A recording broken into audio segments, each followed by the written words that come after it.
세미나를 확 참석을 해주시고 출석을 남겨주셔야 저희가 진행이 가능합니다. 이게 공모 사업이라서 저희가 증빙 자료로 내야 되거든요. 그래서 꼭 4주 출석을 해주셔야 가능하다는 점 양해 부탁드리고요. 그리고 회비 관련해서 말씀드립니다. 회비는 원래 1인당 2만 원을 받으려고 했었는데 다들 좀 부담이 되신다고 그렇게 얘기를 하셔서 5인 이상은 4만 원 받기로 했고요. 그 이하는 2만 원을 받기로 했습니다. 이 역시 공모사업비로 지금 진행을 하려고 하는 거니까 그렇게 알아주시면 되겠습니다. 위에 올라가시면 그 안내 데스크에 리필 스테이션 설치에 신청하는欄이 있어요. 그 신청하시는欄에 담당자 성함과 이메일 주소를 남겨주시면 신청 양식을 제가 메일로 보내드립니다. 신청 양식에는 기재하는 그런欄들이 몇 가지가 있는데 이 부분은 제가 마지막 강의를 해요. 23일 이제 제가 마지막 강의를 하는데 그날 제가 더 상세하게 말씀을 드리도록 하겠습니다. 그리고 오프 더 레코드로 이 4주 동안 세미나를 잘 참석하신 분들한테 마지막 시간에는 소정의 상품을 거고 퀴즈도 진행을 할 예정입니다. 그러니까 많은 참여 부탁드리고요. 이 시간에 우리 사회평화통일정의위원회 평화통일위원회 이몽현 목사님 나오셔서 기도해 주시고 오늘 강연 시작하시도록 하겠습니다.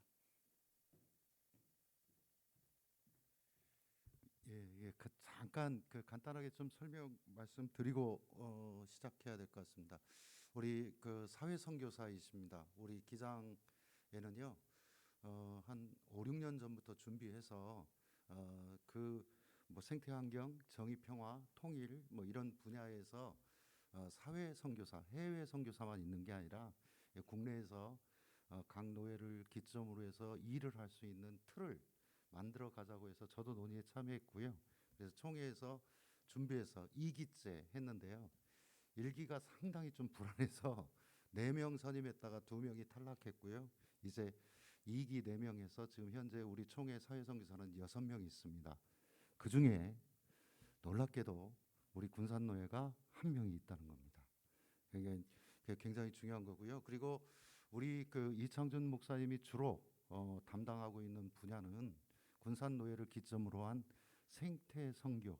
여러분들 조금 생소하실 수도 있습니다만 그 분야에서 최선을 다해서 지금 열성적으로 일을 하고 있고요. 저희는 저희 사회화평화통일위원회는 그 일을 돕는 일을 하고 있습니다. 물론 사업이 별개로 이렇게 되어질 수 있습니다만 리필 스테이션이라는 건 여러분들도 잘 아시는 것처럼 전국 YWCA의 공모 사업으로 우리 이창준 사회선교사가 이것을 따냈습니다. 그래서 여러분들 이제 올라가시면 한일교회 자체적으로 하는 규모는 굉장히 큰 거고요. 조금 축소해서 여러분들 교회도 선착순 10개 교회로 이렇게 한정을 해서 해드리기로 했고요.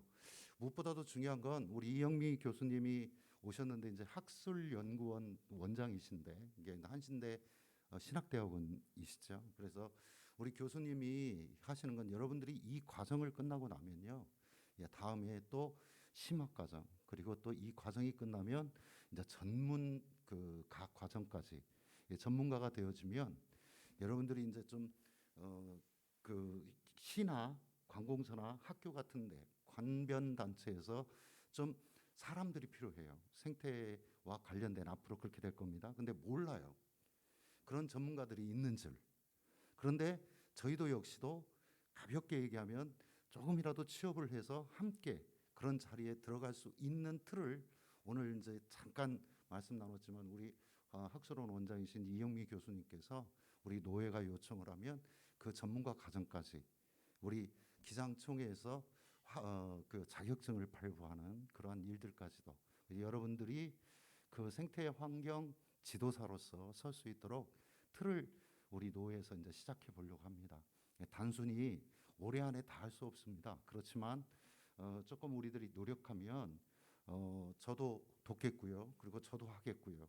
우리 목사님들도 좀 참여하고. 근데 이 과정을 거쳐야 됩니다.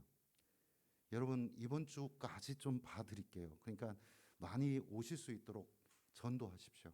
그래서 여러분들이 이 자리에 오셔서 그런 어떤 여러분들이 좀 할 수 있는 일들을 저희 친생태 환경 문제 지도사로 세워드릴 수 있도록 돕겠습니다.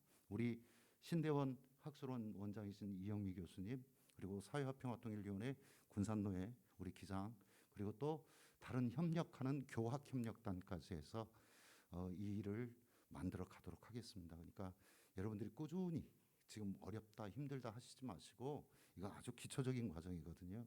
그러니까 하시면 됩니다. 이게 여러분들 더 많이 오셔서 들을 수 있었고 특히 목사님들이 좀 많이 오셨으면 좋겠는데 선전을 많이 했는데도 안 되는 것 같습니다.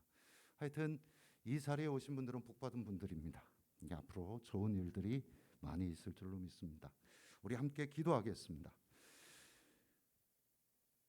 창조를 이 땅 위에 새롭게 만드시고 혼돈과 어둠과 방황을 올바른 질서로 그리고 새롭게 빛으로 우리에게 다가오신 창조주 아버지 하나님, 오늘 저희들이 이 자리에서 하나님을 바라보며 저희들이 진정한 녹색 교회들로 탈바꿈하는 생태 전환의 과정을 이제부터 시작하고자 합니다. 세상이 정말 변화해 가서 탐욕과 물욕으로 젖어 있는 자본의 생태 속에 우리들이 경쟁하며 살아가지만 그러나 우리는 이제부터 정말 서로를 돌보고 협력하며 서로를 상생으로 이끌어가는 그러한 예수 그리스도의 진정한 평화 제자 되고자 합니다. 오늘 또 기도하며 나아갈 때 오늘 강의를 해주시는 우리 교수님을 통해서 저희들이 새롭게 변화되어지는 첫 번째 단추를 낄 수 있도록 도와주시옵소서. 감사합니다. 여기에 있는 모든 이들에게 주님의 참 지혜를 허락하시기를 빌며 예수님의 이름으로 기도드립니다. 아멘.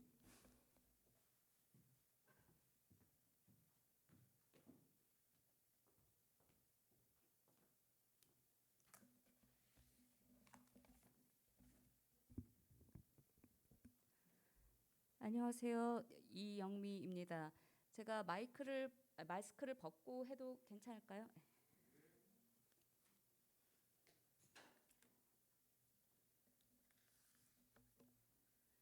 네.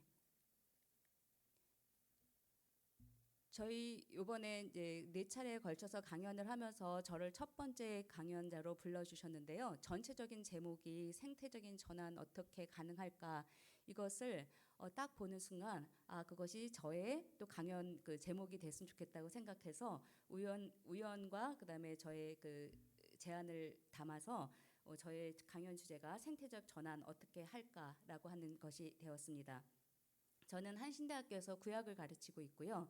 한신대학교 학술원에 신학연구소가 있는데 그 연구소 소장을 맡으면서 각 그 지역과 교회에서 기후 문제를 비롯한 그 신학과 교회가 접목될 수 있는 그런 프로그램들을 연구하고 또 이제 적용시키는 그런 노력들을 하고 있습니다. 그리고 그러한 기회로 이제 군산노회와 함께 그리고 YWCA의 이 프로젝트에 함께 할 수 있는 것은 개인적으로는 굉장히 영광이고 또 감사한 마음으로 첫 번째 강연을 열도록 하겠습니다.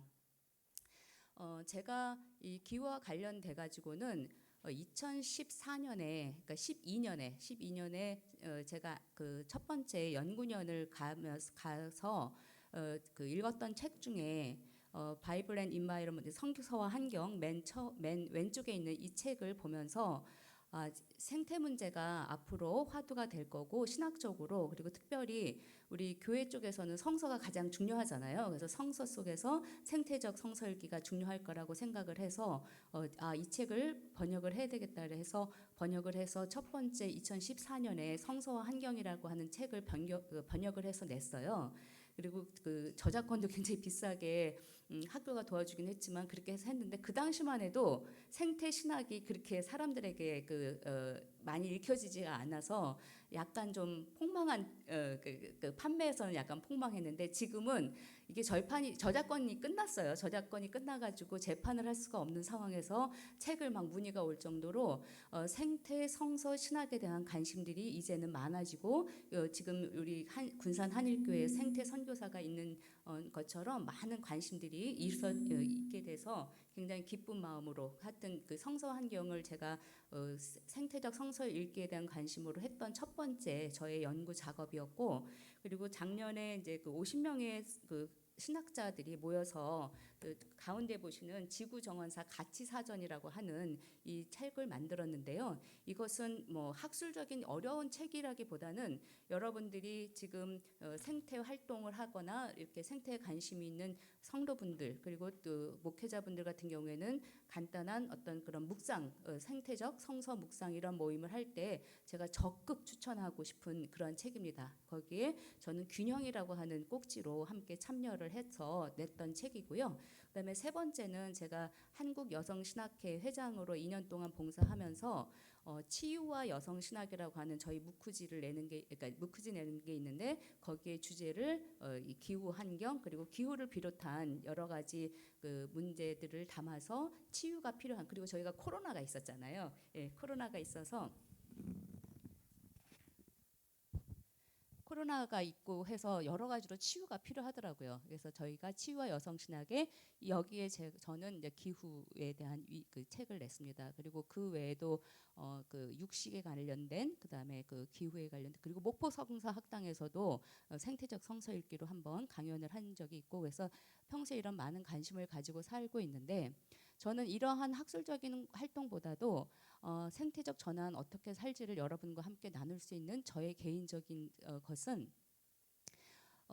어느 회사에서 그 전략과 검소를 모티브로 하는 활동가를 하는 인터뷰를 했어요. 인터뷰를 했는데 한 인터뷰를 받는 면접 대상자가 자신은 항상 켜져 있는 불을 끄고 그리고 빈 곳에서 이제 그 전기를 낭비하는 것을 굉장히 절약하는 그런 걸 실천하고 있습니다. 이렇게 하고 면접을 끝나고 나가면서 불을 끄고 나가더랍니다. 그래서 그분을 면접에서 이제 합격자로 되었어요. 예, 되었는데 오늘 군산 한일교회가 뭐 리필 스테이션도 만들고 그다음에 제로 웨이스트 그것도 이제 만들 계획이 있고 이런 얘기를 들으면서 익히 군산 한일교회의 그 유명세를 들었지만 제가 화장실에 안 들어갔는데 아무도 없는 줄 알고 누가 불을 끄고 가시더라고요. 그래서 군산 한일교회는 믿어도 된다 이런 생각을 했었고, 제가 오늘 이제 여러분과 함께 자신 있고 그리고 진솔한 마음으로 생태적 전환 어떻게 하지를 나눌 수 있는 것은 제가 이 생태 문제에 본격적으로 삶 속에서 생태적인 삶을 사는 것을 스스로 다짐하고 그리고 저의 하나의 어떤 학술적인 주제로 삼으면서 파마를 하지 않기로 했어요.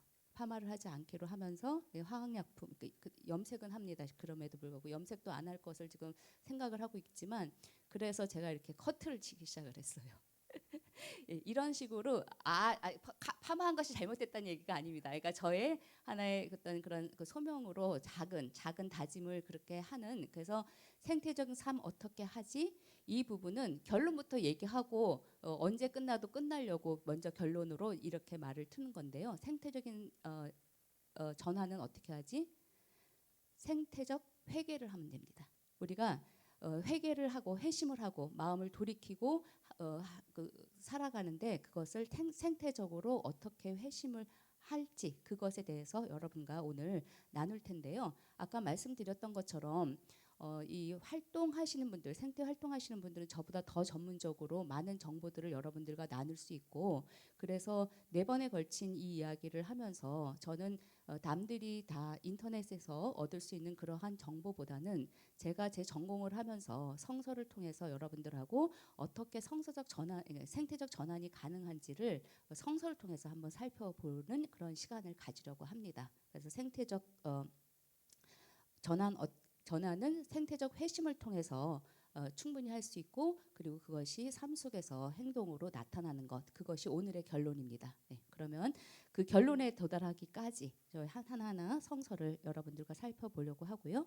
그 살펴보기 전에 이런 우리가 생태적인 회심이 필요한 이유가 뭘까를 간단하게나마 그 상황을 공유하는 의미에서 기독교 환경교육센터가 굉장히 많은 활동을 하고 있고, 그리고 또 제가 여러분들하고 이제 나누고 싶은 그 자료 중에 하나가 이 지금 제가 보여드리려고자 하는 기독교 환경교육센터 살림에서 지난해 2021년 대림절 묵상집을 만들었어요. 창조의 부르심에 응답하는 그리스도인 해서 저희가 이제 대림절 그 기간 동안에 하루하루 읽을 수 있는 성경 구절과 간단한 묵상 이런 것들을 만들었는데 이것을 만든 굉장히 저는 그러니까 내년에도 이제 만들 것 같은데 사순절 때도 만드는데 이런 것을 가지고 여러분들이 일상 속에서 성경 묵상을 하시는 생태적 성경 묵상을 하는 거 굉장히 도움이 많이 되겠다. 삶의 전환을 하는데 굉장히 도움이 되겠다는 생각을 했습니다.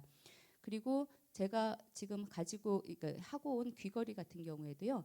신문지를 이렇게 말아가지고 재생한 재생 귀걸이입니다. 그래서 그 인도에서 불가촉 천민들께서 그 자금을 마련하는 그런 어떤 사업의 일환으로 하는 그래서 저희가 삶 속에서 이런 것들을 적용하는 그러한 많은 얘기들이 있는데요.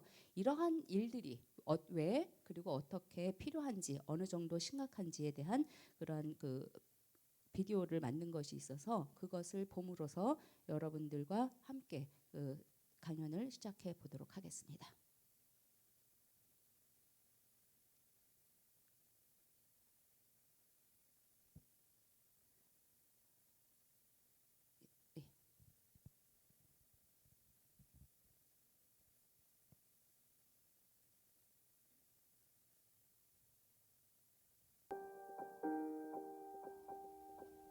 지구가 아프다는 사실을 모르는 사람은 이제 없습니다. 수많은 생물종이 사라지고 있고 전에 없던 자연 재해들을 우리는 마주하고 있지요. 그리스도인인 우리는 이제 어떻게 해야 할까요? 신음하는 지구의 고통 앞에서 우리는 무엇을 할 수 있을까요? 지구 평균 기온은 우리 체온하고 좀 가장 비슷해요. 우리 체온이 정상보다 한 1도 이상 높게 되면 뭔가 이 컨디션이 좀 안 좋죠. 그러면서 내 몸에 어딘가 좀 이상이 있구나. 어떤 이상 상태를 감지를 합니다. 지금 현재 지구 평균 기온이 우리 인간이 화석 연료로 이제 태워갖고 1도가 지금 상승이 되어 있는 상황이에요. 여기서 이제 0.5도가 올라가서 1.5도가 된다거나 2도 이상 상승을 하게 되면 본격적인 파국의 위험 속으로 들어가게 될 것이라고 보고 있어요. 파리기후 협약이라고 하는 걸 맺어서 각 나라가 온실가스를 줄이기로 약속을 했어요. 100% 그렇게 우리가 다 수행을 했다라고 가정을 해서 약 3도까지 올라가게 될 거다라고 보고 있습니다. 계획된 대로 완벽하게 지킨다 해도 한 3도가 올라가는데 우리 체온이 정상보다 3도 이상 높아진다? 그러면 이건 삶과 죽음을 오락가락해야 되는 그런 온도거든요. 그래서 지금 현재 상태로다가는 대단히 지금 위험한 상황이다라고 그렇게 보고 있습니다. 인간이 사용한 화석 연료로 인해 25배나 빠른 속도로 지구의 온도가 높아져 왔다는 사실. 한쪽에서는 편리와 부유를 누리는 동안 다른 한쪽에서는 굶주림과 파멸이 지속되어 왔습니다. 이 상태로 달려간다면 우리에게는 어떤 일들이 펼쳐질까요? 현재보다 1도 정도가 더 상승이 돼서 지구 평균 기온이 한 2도 이상 이제 올라가게 되면 현재보다는 한 10% 정도 식량 생산량이 줄어들게 될 것이다라고 그렇게 보고 있어요. 만약에 10% 그 식량이 진짜 이제 줄어들게 되었다라고 했었을 때 우리 스스로가 만들어 놓은 정의롭지 않음이 더욱더 증폭이 되는 이런 아수라장의 세상으로 들어간다라고 하는 것이 금세기에 우리가 살아가는 동안 만약 이 기후위기를 막지 않게 되면 경험하게 될 그런 위험이다라고 그렇게 보고 있어요.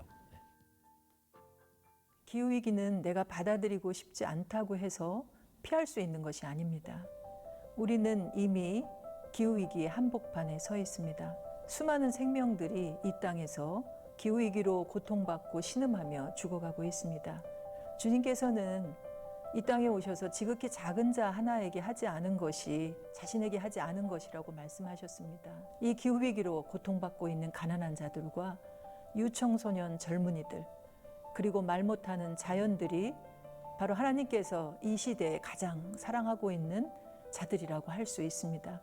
기후위기를 받아들인다는 것은 그들을 자세히 오래 바라보면서 주님처럼 사랑으로 돌보는 일이라고 할 수 있겠습니다.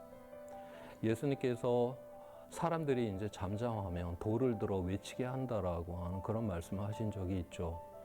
오늘날 이 기후 위기라고 하는 이 세상의 파멸, 그러니까 어떤 멸망에 대한 이 예언을 갖다가 지금 과학자들이 하고 있고 거기에 대해서 어떤 이러한 대응의 방안을 이야기를 하는, 어떤 면에서 가장 기독교가 가장 민감하게 반응을 해야 될 이 이야기에 오늘날의 이 기독교가 너무나 지금 침묵하고 있지 않은가.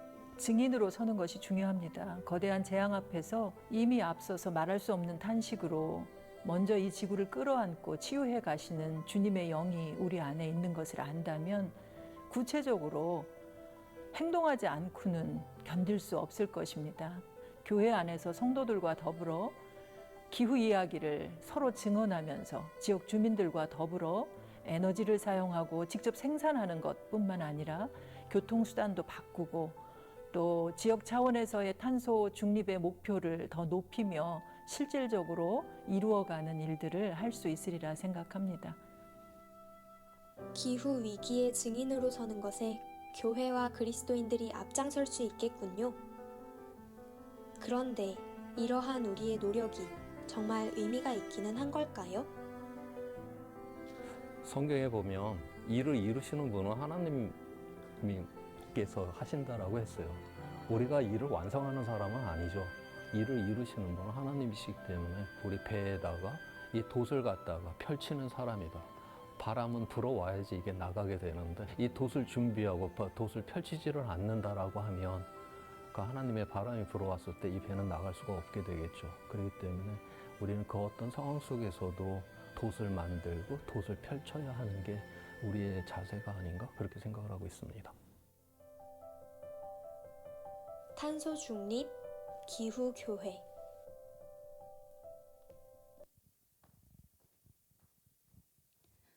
네, 여러분께서 이 영상을 첫 부분에 우리 지금 현재 우리 지구가 직면하고 있는 위기를 이렇게 쭉 보여줬을 때 여러분들의 마음속에 반응은 무엇이었습니까? 이것을 보면서 기후 위기가 이렇게 심각하고 지구가 위기를 겪고 있으니까 걱정이 된다. 내 미래가 걱정이 된다. 불안하다. 공포의 마음이 든다. 이러신 분 혹시 있으셨나요? 혹은 저 지구가 얼마나 아플까? 마음이 아프셨나요? 어느 쪽이 여러분들의 반응이었습니까? 존재하는 모든 것들과 우리가 내밀한 일치 그리고 공감을 할 수 있을 때 그때 우리의 삶은 바뀌게 됩니다. 그래서 만일 여러분들께서 이 비디오를 보셨을 때 나 그럼 앞으로 어떻게 되지? 우리 가족은 어떻게 되지? 하는 걱정이 아니라 아파하는 동물들이, 아파하는 지구가, 뜨거워지는 환경이 그들의 고통이 내가 느껴지고 일치감을 느낄 수 있었다면 여러분은 이미 여러분 생태 활동가로서 그리고 생태적 삶을 살 준비가 되어 있는 분들입니다. 눈으로 보고 귀로 듣고 그리고 가슴으로 느끼고 중심에서 아파하는 그러한 공감이 없으면 우리의 몸은 실천하지 않기 때문입니다. 그래서 저는 여러분들과 함께 1시간 정도 이 성서에 나와 있는 이 생태적인 세계관을 살펴볼 텐데 이럴 때 여러분들이 머릿속으로 제 강연을 듣지 않고 마음으로 느끼는 그런 1시간이 되었으면 좋겠습니다.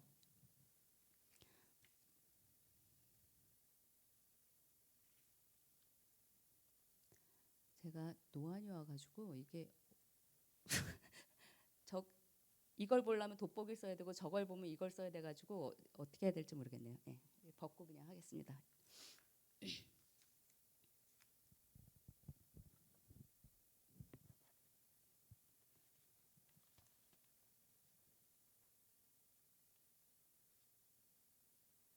목사님 이게 안 돼요.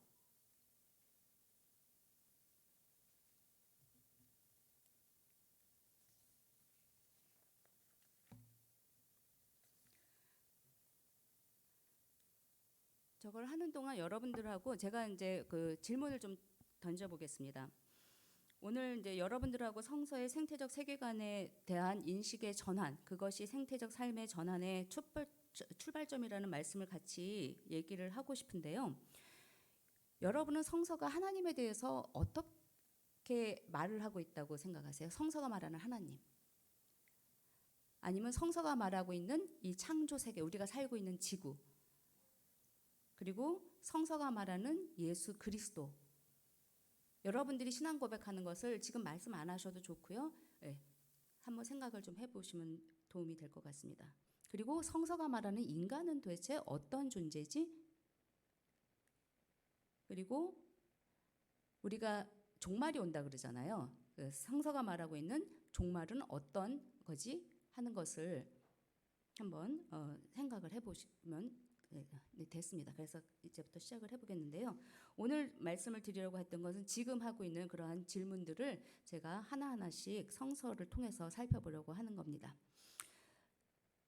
우리가 성서적인 생태관을 얘기를 할 때, 생태적인 세계관을 얘기를 할 때, 여러분들이 생각하고 있는 이 창조 세계, 이 창조 세계가 기독교를 얘기하면 여러분 기독교가 사랑의 종교입니까? 구원의 종교입니까? 1학년 학생들한테 물어보면 구원의 종교와 사랑의 종교가 60대 40 정도로 사랑의 종교가 더 많이 나오고요. 좀 나이가 든 신대원에 가서 보면 구원의 종교가 60, 사랑의 종교가 40으로 거꾸로 나옵니다. 그래서 오래되신 분들은 기독교가 구원의 종교로 더 얘기가 많이 되고, 젊은 층으로 갈수록 이 기독교가 사랑의 종교로 이렇게 되는 것을 볼 수가 있었는데, 이 창조 세계를 이해를 할 때 여러분 기독교가 구원의 종교라고 얘기를 하면 원죄부터 시작을 하고 되고, 원죄부터 얘기를 하게 되면 어떻게 되냐면 우리 인간은 죄가 많으니까 구원을 받아야 되고, 그리고 이 세상은 죄된 세상이기 때문에 어디를 가야 돼? 천국을 빨리 가야 되는 거예요. 그래서 우리가 원죄로 시작되고 구원을 지나치게 개인 구원과 영혼 구원을 강조를 하게 되면 우리가 살고 있는 이 창조 세계는 아름다운 축복된 지켜야 될 세계가 아니고 빨리 우리가 하나님을 만날 수 있는 천국으로 가기 위한 임시적인 장소이기 때문에 그렇게 생태 운동을 안 해도 되는 그런. 그래서 성서가 창세기 1장, 2장, 그리고 신약이 끝나고 있는 요한계시록 21장, 22장에서는 창조의 이야기로, 성서는 창조의 이야기로 시작돼서 창조 이야기로 끝나는데요. 여기에서 놓치고 있는 부분들이 뭐냐면 창세기 1장은 죄로 시작하지 않는다는 거예요. 창세기 1장의 그 창조 이야기는 축복으로 시작을 한다. 이것이 이러한 그 전환이 세상을 바라보는 이 생태적 세계관의 전환이 왜 중요하냐면 아까 말씀드렸던 것처럼 우리가 살고 있는 이 지구, 우리 공동의 집이 원죄를 가지고 있는, 그래서 구원받아야 할 장소라고 한다면, 그래서 종말에 이르렀을 때 우리가 여기를 극복하고 벗어나야 되는 곳이라고 한다면 우리 기독교, 그리스도교는 생태운동을 그렇게 열심히 할 필요가 없는 거예요. 왜냐하면 이 생태적인 위기는 뭐가 됩니까? 하나님이 내리시는 심판이 되기 때문에 우리가 달게 받아야 되는 거예요. 하나님이 심판을 하고서는 그 우리의 죄의 결과로 이렇게 위기를 주는데 거기에 이 위기를 극복해가지고 생태를 회복시키려고 하면 어떻게 돼요? 하나님한테 대드는 게 되는 거죠. 그래서 우리가 생태적인 전환을 할 때, 그것을 성서적인 근원에서 할 때 첫 번째 그 전환의 출발점은 뭐냐면 우리가 살고 있는 이 세계가 원죄가 아니라 원복, 축복으로 시작된 것이 성서가 말하는 창조 세계에 대한 이해라고 하는 것을 우리가 이해하는 것, 이것이 굉장히 중요한 출발점입니다. 그래서 새하늘 새 땅을 얘기하는 요한계시록도 지금에 있는 세상을 떠나서 또 다른 어떤 공간으로 가서의 얘기가 아니라 이 새하늘 새 땅은 지금 하나님께서 만들어 주셨던 이 축복받았던 원래의 세계 속에서 창조 질서를 회복을 하고 첨가되는 것이 있어요. 새 예루살렘이라고 하는 개념이 같이 들어오거든요. 그러니까 하나님께서 창세기 1장에서 얘기하셨던 그 창조의 축복된 그 장소, 에덴 동산이라고 표현되고 있는 그 장소에 새 예루살렘이라고 하는 하나님의 신앙, 하나님의 장소, 하나님이 중심이 되는 요 개념이 같이 복합되는 것이 새하늘 새 땅의 이렇게 성서가 처음과 끝이 얘기하는 부분이라고 하는 것을 우리가 신학적으로 생태적인 성서 세계관을 할 때 명심하고 출발점으로 삼아야 될 곳이다 하는 것을 말씀을 좀 드리고 싶습니다. 김지현 선생님이 얼마 전에 돌아가셨는데 밥은 하늘이다라고 하는 말을 해서 그 시를 통해서 했던 점에 제가 굉장히 감명을 받았던 적이 있습니다. 우리는 신앙인이든지 아니든지 지구가 본질적으로 우리의 공동의 집이다. 공동의 유산이라고 하는 점을 잊지 않아야 될 거고, 그리고 그 공동으로 유산을 받은 우리의 공동의 집은 축복받은 곳이다. 축복받은 만큼 버려야 될 곳이 아니라 회복해야 되는 곳이라는 것을 명심하고, 우리가 생태 회복, 생태 운동을 하는 것 자체가 하나님의 창조에 동참하는 것이라는 것을 하는 것이라는 것을 기억하는 필요가 있다는 것으로 첫 번째 창조 생태적인 전환의 첫 번째 키워드로 아름다운 창조 세계의 축복을 다시 기억하는 것으로 말씀드리고 싶습니다. 그다음에 두 번째, 창조주 하나님에 대한 부분입니다. 창조주 하나님, 여러분들 아까 제가 질문을 드렸잖아요. 여러분들은 성서가 하나님을 누구라고 증언하고 있다고 생각하세요? 여러분들 하나님은 누구십니까? 하고 물으면 성서를 기반으로, 그리고 또 여러분들의 신앙으로 뭐로 고백을 하시나요? 여러분들 너무 딱딱하셔요. 네, 성경 공부하는 것처럼 뭐라고 고백하세요? 하나님은 어떤 분이세요? 주로 여러분들도 이제 제가 이제 구약 가르친다고 하니까, 구약하면 하나님은 심판하시는 이런 개념들이 많이 가지고 있으시죠, 사실은. 예. 그래서 성서를 보면 두 가지 굉장히 중요한 신학이 같이 이렇게 쌍두의 어떤 그런 맥으로 흐르고 있는데, 하나는 창조주 하나님, 다른 하나는 구원자 하나님입니다. 그리고 이스라엘이 국가가 무너지기 전에는, 그리고 그 초대교회가 로마 제국이라고 하는 그러한 어떤 상대, 적 이러한 것이 있을 때 자기들을 지켜야 되는, 그래서 너와 내가 구별되고 있는 이러한 상황에서는 우리를 지키는 그런 것들이 중요하기 때문에 구원의 하나님이 더 부각돼서 증언이 되죠. 그래서 성서에는, 그리고 여러분들이 내 것을 지켜야 되고 내가 어려움에 있을 때 더 그 성서 속에서 많이 눈에 띄고 내가 관심 있는 게 보이게 되는 거거든요. 그래서 구원의 하나님이 강조가 많이 되고 있습니다. 그렇지만 여러분들이 그 이스라엘에서 이제 결정적으로 이스라엘 사람들이 하나님이 누구다 하는 그런 고백을 3번에 걸쳐서 하는 것이 이제 구약에 나오거든요. 그것이 신명기 26장에 나오고 여호수아 24장에 나오고 느헤미야 9장에 이렇게 크게, 여러분들 사도신경 고백하는 것처럼 하나님은 우리에게 누구십니다 하고 하는 고백이 나와요. 그래서 이스라엘이 국가로 너와 내가 구별된 어떤 자기네들의 단체, 공동체가 있을 때 했던 그 고백이 신명기와 여호수아인데요. 여기에서는 하나님이 어떤 하나님으로 고백이 되냐면, 우리를 애굽에서, 이집트에서 구원하신 하나님, 우리가 억압으로 있을 때 우리의 부르짖음을 들어주셨던 하나님, 그리고 구원해 주신 구원의 하나님이 부각이 돼서 얘기가 되고 있습니다. 그런데 그러한 경계가 무너진 상황에서 이스라엘 사람들이 느헤미야 9장에서 하는 고백은 어떤 고백이냐면, 오직 주는 여호와시라, 하늘과 하늘들의 하늘과 이럴 성신과 땅과 땅 위의 만물과 바다와 그 가운데 모든 것을 지으시고 다 보존하시는 모든 천군의 주님께 경배하나이다 하고 처음으로 하나님이 창조주 하나님으로 그들의 신앙 고백 속에 들어가요. 여러분은 처음부터 신앙 고백이 창조주 하나님으로부터 시작됐을 거라고 생각을 하셨을지 모르겠는데, 유다와 이스라엘의 국가로 있을 때에는 출애굽의 하나님, 그런데 이것이 국가가 무너지고 이 세상의 우주적인 어떤 하나님의 창조 세계 속의 하나님을 고백할 때는 창조주 하나님으로 고백되고 있는 것을 볼 수가 있습니다. 그리고 또 두 번째로, 국가 단위에 있을 때는 하나님이 정의의 하나님으로 강조가 됐어요.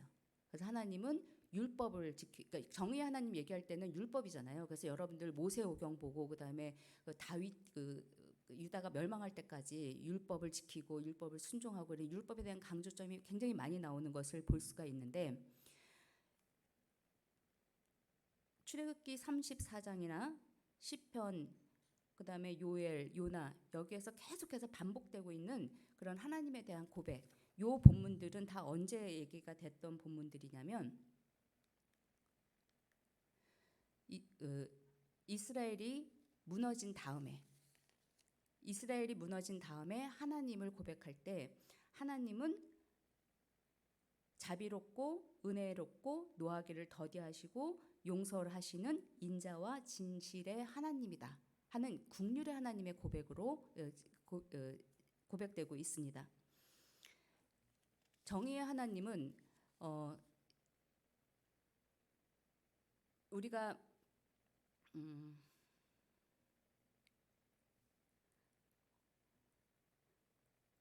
정의 하나님은 옳고 그름이 되기 때문에 이게 공감하기보다는 판단에 앞섰지만 긍휼의 하나님은 긍휼이라고 하는 것 자체가 뭐냐면 상대방의 아픔을 같이 느껴주는 거거든요. 제가 시작하면서 여러분들이 생태적인 전환이 가능한 것은 내면적인 일치를 통해서 공감할 때 그것이 가능하다는 말씀을 드렸는데 이 이스라엘 사람들이 자신들이 국가가 무너지고 아픔을 겪고 그것이 자기네들의 죄의 결과라고 고백을 할지라도 하나님께서 그런 경우에 자기들을 심판하고 정죄하지 않으시고 용서하시고 그리고 끝까지 화를 더디내시는 그러한 긍휼의 하나님은 하나님께서 이스라엘 사람들의 아픔을 공감하는 하나님으로 자신들이 그것을 고백하고 있는 부분들이거든요. 그래서 지금 지구가 아파하고 우리가 생태적인 어떤 그런 고난 속에 있을 때에 이것이 인간의 죄로 인한 하나의 결과이기 때문에 당연히 심판을 받아야 되는 그런 심판의 하나님, 정의 하나님으로 간다면 이런 생태적인 삶의 전환과 생태적인 회복은 우리에게 있어서 신앙 고백적인 삶으로 승화되기가 좀 어려운 부분이어서 성서 속에는 이 두 가지가 있지만 우리가 생태 위기의 시기를 살고 있을 때 하나님의 이해는 창조주 하나님 그리고 우리와 우리의 아픔을 같이 아파해 주시고 그리고 긍휼을 베푸시는 자비로운 하나님에 대한 창조주 하나님의 고백이 될 때에 우리가 생태적인 세계관을 가질 수 있는 두 번째 단계가 되는 것을 여러분들과 또 말씀을 드리고 싶습니다. 그래서 본격적으로 창조주 하나님에 대한 이야기를 이제 살펴보면 구원자 하나님에서 창조주 하나님으로 우리가 다시 인식의 전환을 해야 되고 정의의 하나님에 대한 강조보다는 긍휼의 하나님의 그 강조를 해야 되고 세 번째로 마지막입니다. 여러분들 하나님을 얘기를 할 때 초월적이고 절대적이고 변하지 않으시고 그리고 우리가 무엇을 할 때 강요하시는 분으로 이렇게 많이 생각을 하고 있는데 그렇게 생각했을 때의 이 생태적인 어떤 그런 하나님에 대한 인식이 되기보다는 근대적인 그리고 이제 억압적인 그런 하나님의 이해가 될 수 있을 텐데 이러한 하나님은 하나님께서는 내재적이시고 아까 같이 아파하신다 그랬잖아요. 그래서 하나님께서는 우리 생태적인 위기 속에서 고난을 당하고 있는 지구와 함께 아파하시고 그리고 관계를 맺으시는 그리고 설득을 통해서 일하시는 그러한 하나님이라고 하는 그런 하나님에 대한 새로운 이해를 통해서 우리가 생태적인 전환, 하나님에 대한 이해의 생태적 전환을 이룰 수 있다는 것을 마지막으로 또 말씀을 드리고 싶습니다. 그래서 화이트헤드나 존캅 같은 경우에는 이제 과정 신학을 하시는 분이에요. 예, 그런 분들이 하는 말은 하나님은 강제적이지 않으시고 설득을 통해 일하신다 이런 말씀을 좀 하시기도 했고, 그다음에 이제 토마스 벨이라고 하는 신부님께서는 무슨 말을 하냐면 기독교가 가지고 있는 가장 큰 취약점 아니면 취약점이라기보다는 가장 어려운 난관이 하나님이 피조 창조 세계와 분리되어 있다고 하는 그 사고를 너무 강조한다는 거죠. 예, 그것이 아니라 하나님께서는 이 창조 세계에 내재하시고 관계를 맺으시면서 창조를 완성해 가시는 임재하시는 하나님. 그래서 저는 한신에서 임마누엘 하나님이 하나님의 여러 가지 속성 중에서 가장 중요한 그러한 요소로 강조가 되고 있는 것이 굉장히 21세기 기독교를 이끌어 나가는 우리 기독교의 한국 그리스도에 굉장히 적절하다는 그런 자부심이 있습니다. 그래서 하나님의 생태적인 전환을 위해서 우리가 생태적 세계관을 가지는데 그 중에 하나님은 창조주 하나님, 그리고 긍휼하신 하나님, 함께 아파하시는 하나님, 그리고 우리 안에 내재하시는 임마누엘 하나님이라고 하는 그러한 하나님 이해로 넘어갈 필요가 있다는 것을 첫 번째 하나님의 얘기를 말씀을 좀 드려보고 싶었습니다. 그다음에 세 번째, 우리가 생태적인 세계관을 갈 때 가장 중요한 또 이제 그 이해가 예수 그리스도에 대한 이해잖아요. 예수 그리스도, 여러분들은 예수 그리스도께서 이 세상에 왜 오셨다고 믿습니까? 죄인인 나를 구원해 주기 위해서. 이렇게 많은 고백을 하죠. 여기에서 예수 그리스도께서 구원자로, 화해자로 이 땅에 오신 것은 맞지만 그것이 인간을 위해서, 그것도 나를 위해서, 그리고 그것도 영혼을 위해서 했다는 커다란 그 구원에 대한 이해의 아주 지엽적인 부분이 너무 지나치게 강조를 하다 보니까 우리가 생태적 삶의 전환을 위한 그리스도의 이해의 장벽을 맞이하게 됩니다. 지금 말씀드렸던 하나님이 인간의 몸을 취해서 이 땅에 오셨다고 하는 것이 요한복음 1장에 근거한 말인데요. 여러분들 요한복음을 다시 잘 보시면 말씀이 사르크스, 육체가 되어서 왔다고 되어 있지 인간이 되어 있다고 나와 있지 않습니다. 그러니까 뭐냐면 하나님께서 이 땅에 사르크스, 육체로 되어 있는, 그래서 하나님께서 지구에 물질로 오신 것을 얘기를 하는 것이지, 근데 그것이 인간이 너무 자기에게 관심이 있다 보니까 인간으로 오셨다고 이것을 자기가 원하는 대로 해석을 했다는 거죠. 우리가 말씀이 육체가 되었다라고 하는 것으로 이 요한복음 1장 1절부터 3절 그리고 14절을 이해한다면 인간만을 위해서 예수 그리스도께서 성육하셨다고 하는 그러한 전통적인 지엽적인 이해에서 넘어서서 우주를 위해서, 지구를 위해서, 이 창조 세계 전체를 구원하기 위해서 오신 화해자 그리스도를 발견할 수 있는 첫 번째 그 모티브를 발견할 수 있게 됩니다. 전통신학은 그리스도가 살과 피를 가진 육체로 오셨다는 것을 인간으로, 그리고 그것도 따져 들어가다 보면 남성으로, 왜냐하면 팔레스틴의 어떤 특정한 시기에 예수라고 하는 존재를 통해서 온 것에 너무 초점을 맞춰보다니까 이 요한복음 1장 14절의 말씀을 남성 이렇게 얘기를 해서 천주교 같은 경우에서는 여자 안수를 안 주는 그러한 근거가 되기도 하는 것이 이렇게 축소된 이해 때문이다 하는 것을 또 볼 수가 있는 거죠. 그래서 생태적인 관점에서 그리스도에 관련된 성육의 얘기를 우리는 성인이 아니라 성육이라고 하는 그러한 그 부분으로, 이것이 왜 중요하냐면 그리스도가 구원의 종교로서 구원의 이해를 생태적으로 하는데 첫 출발점이 될 수 있기 때문이기도 합니다. 좀 더 그 구원까지 가기 전에 두 개의 구절을 한번 더 살펴보자면, 첫 번째 로마서 8장 19절에서 23절의 말씀입니다. 굉장히 잘 아시는 말씀이고, 그리고 생태 신학을 하신 분들은 다 한 번쯤 들어보셨을 그럴 본문입니다. 여기에서 우리는 믿음으로 말미암아 의롭게 된다는 칭의론을 너무 강조하다가 보니까 이것이 이제 믿음, 이러한 것은 어떤 그런 형이상학적인, 그다음에 영혼적인, 그다음에 신앙의 차원으로 얘기를 하고 있는데, 이 8장 19절에서 23절에서 얘기하고 있는 이 부분은 이 인간뿐만이 아니라 피조물 세계가 전체가 하나님의 구원을 기다리고 있고, 그리고 그것을 탄식한다는 이러한 표현을 하고 있거든요. 그래서 로마서 8장 19절부터 26절까지에는 탄식이라고 하는 말이 3번이 나와요. 3번이 나오는데 한 번은 이 피조물 전체가 탄식을 하는 것. 그다음에 두 번째로는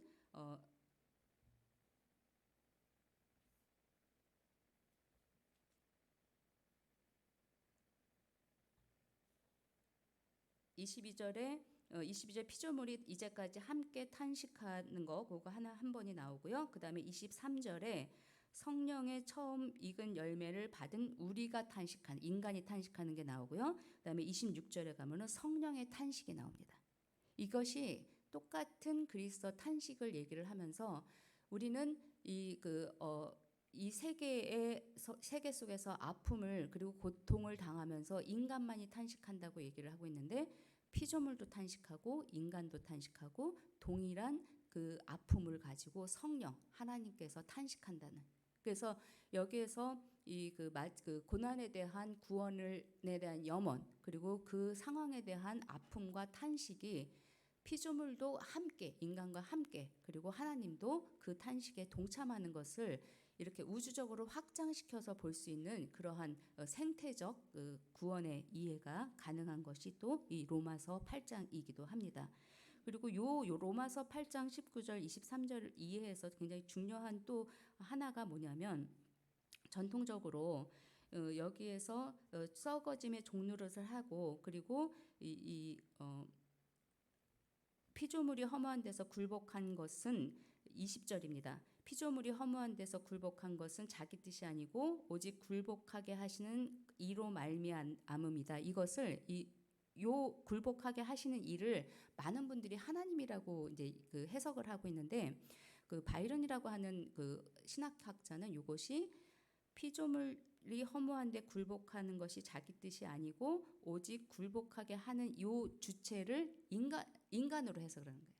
인간이 잘못을 함으로 인해서 피조물도 동일하게 그것에 굴복하게 되는 결과를 가져오게 되는 것으로 얘기를 한다면 여기 로마서에서 바울이 이해하고 있는 이 고난 이것은 인간으로 인해서 피조물도 함께 고통을 당하고 그리고 그로 인한 탄식이 피조물과 인간과 성령 하나님께서 같이 이루어지고 있기 때문에 이 구원은 인간을 포함한 인간과 피조물을 포함한 그러한 구원이 되는 거고 그것을 성령이 위에서 그냥 이렇게 딱 뭐 부여해주고 이런 것이 아니라 저희와 함께 고통을 하면서 함께 극복하려고 하는 아까 말했던 내재적인 하나님의 구원 사역, 창조 사역의 일환으로 구원이 이해가 된다는 그런 말씀을 드릴 수 있는 거죠.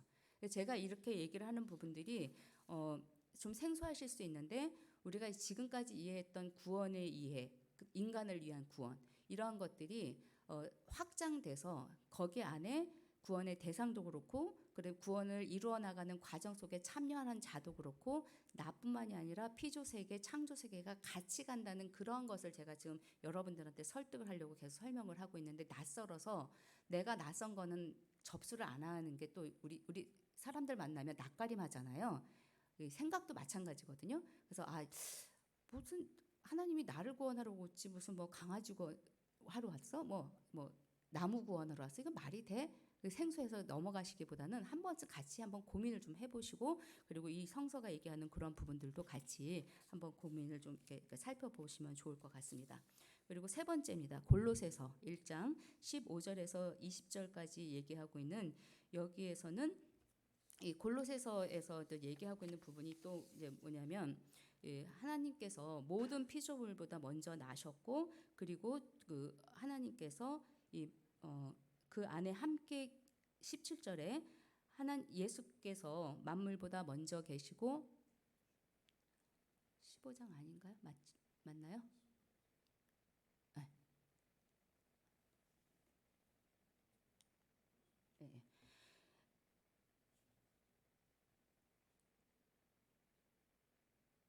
여기에서도 보면 예수 그리스도께서 그 피조물보다 먼저 나셨고 그리고 그 만물 안에 예수 그리스도께서 함께 하시는 그러한 얘기를 하고 있어서 골로새서를 통해서 예수 그리스도께서 이 세계에 오는 그러한 그 구원이 그 모든 생명체를 위한 구원의 것이다 하는 것을 보여주고 있는 부분이고 마지막으로 여러분 그 창조가 한번 읽고 다시 한번 재청소를 하시는 대목이 창세기 9장이잖아요.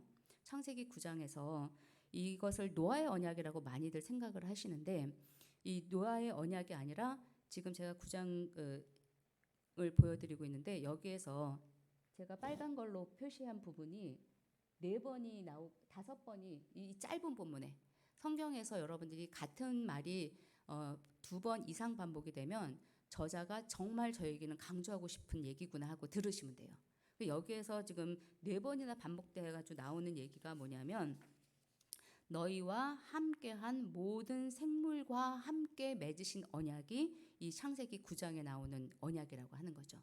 그래서 하나님께서 창조하실 때에는 모든 생명체에게 생육하고 번성하라는 축복을 주셨고 그리고 그것을 재창조하시는 노아 홍수 이후의 생활에서는 이 창조는 모든 생명체, 인간만이 아니라 모든 생명체를 향한 계약이 언약 창조의 언약을 하셨는데 그렇게 된다면 구원은 이 언약의 그 회복으로서 구원은 누구를 향한 것이겠습니까?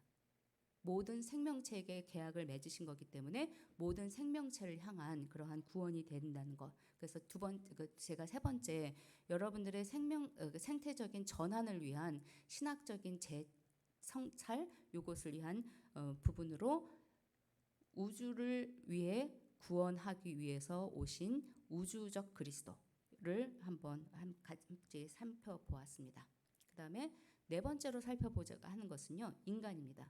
여러분, 성서가 얘기하고 있는 인간은 어떤 존재입니까? 그리고 생태 신학으로 얘기를 할 때 여러분들 생태적인 인간 얘기할 때 가장 많이 듣는 게 뭐예요? 청지기죠. 그렇죠? 청지기. 근데 이 청지기라고 하는 말은 그 그리스어로 오이코노모스라고 하는 말이에요. 그 오이코노모스라고 하는 것은 풀을 자면 주인의 뜻에 따라 집안일을 돌보고 관리하는 사람. 그래서 어떤 면으로든 이것이 뭐 왕으로서의 절대적인 권한을 가지고 있는 것은 아니라고 할지라도 청직이라고 하는 그 말 자체에는 지배권, 주도권이 있는 그래서 그런 부분이 있습니다. 그런데 저는 생태적인 전환을 가져오기 위해서 우리가 생태 신학적 인간관을 얘기를 해볼 때 청직이라고 하는 이해를 좀 넘어서야 된다. 이것을 좀 말씀을 좀 드리고 싶은 거고요. 그것에 대한 근거로 제가 성서 두 곳을 살펴보려고 합니다.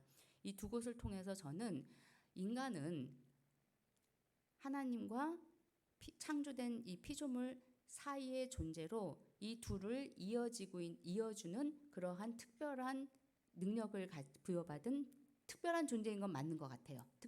왜냐하면 언어를 할 수 있고 소통을 할 수 있고 그렇지만 특권적인 존재를 가진 존재라기보다는 그러한 사이를 이어주는 책임을 가지고 있는 책임적인 존재다. 그래서 저는 이것을 사이 존재라고 얘기를 하고 있는데 모포 성서학당에서 이 얘기를 했더니 아니 그 한자만 살펴봐도 그 알 수 있는 얘기라는 거예요. 그래서 우리가 인간이잖아요. 인이 이렇게 서로 맞대고 있는 의존하는 관계적 존재고 간자에 그 두 가지가 그 연결해주는 그 연결의 의미가 인간이라고 하는 한자에 이미 다 들어가 있는 그래서 서로의 그 사이를 이어주는 그런 존재라는 것이 동양 사상에도 이미 있습니다라는 얘기를 해서 제가 배운 적이 있습니다.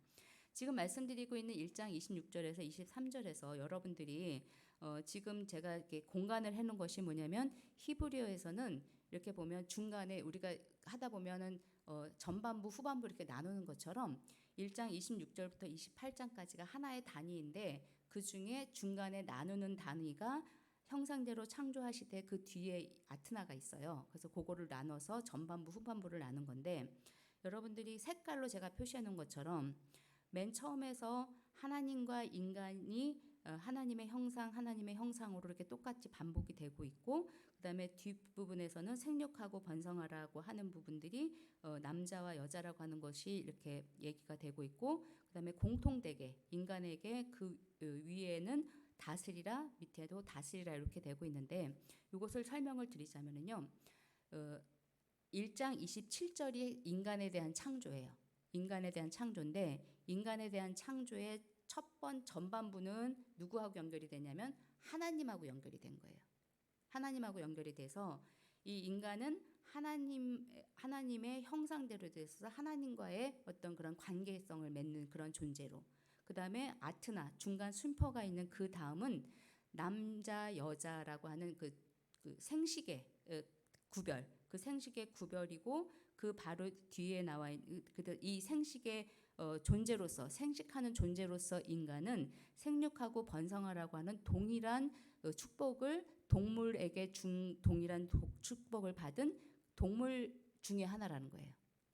그래서 이 1장 27절을 이 아트나를 가지고 여러분들이 읽으면 인간은 하나님과의 공통성을 가지고 있는 존재, 인간과 동물과 동일한 것을 가지고 있는 존재.